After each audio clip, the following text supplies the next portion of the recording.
আসসালামু আলাইকুম। আপনারা তো আমাদের অনেক ভিডিওই দেখছেন। আজ আমি আমার আব্বুর প্রবাস জীবনের গল্প নিয়ে আপনাদের সামনে আসছি। আমরা তার মুখ থেকে শুনবো তিনি কিভাবে বাহিরের দিনগুলো কিভাবে কাটাইছেন আমাদের পরিবার ছাড়া। চলেন তাহলে আমি শুনি আব্বুর কাছ থেকে এবং আপনারা শুনেন। আমার দর্শকের উদ্দেশ্যে কিছু বলেন। আমি কি বলবো, যতই বলি প্রবাসের কথা মনে হলে আমার শুধু কান্নাই আসে মনের মধ্যে। এত পরিমাণ কষ্ট করছি, আমার জীবনে আমি কষ্ট করছি না।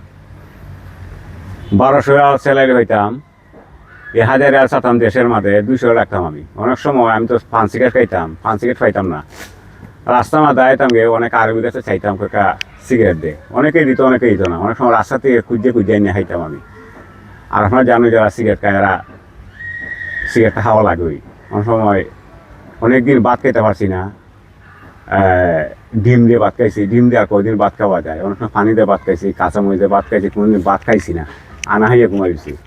যে প্রবাস জীবনটা আমি যে প্রবাসটা করেছি, আমার জীবনটা অনেক কষ্টের জীবন। আপনারা তো মনে হয় আমি ফেসবুকে আমার সবাইকে দেখাইছি আমি আমার প্রবাস জীবনটা আসলে খুবই কষ্টের জীবন আছিল।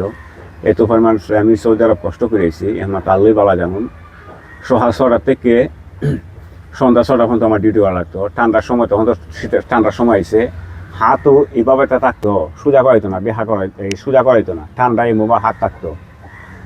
যে কি পরিমাণ যে কষ্ট আমি কিভাবে বলবো আপনারা, আর আপনারা বুঝবেন। যারা প্রবাসে গেছে তারাই বলতে পারে। আর তো আমার সাথে যে আমার ভিসা দিয়েছিল সে আমার সাথে করছে অন্য যে কাজ বলছিল আমারই কাজ দিচ্ছে না। আমার বলছিল ইলেকট্রিক কাজ দিব, প্লাম্বারের কাজ দিব।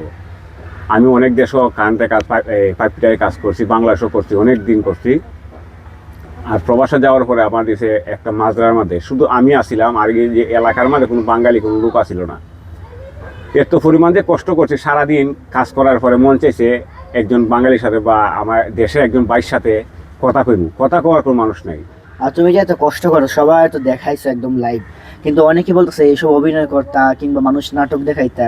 না না না, আমি যা কিছু দেখাইছি সব রিয়েল দেখাইছি, বাস্তব দেখাইছি। আমি কোনো কিছু বাস্তব কোনো কিছু দেখাইছি না।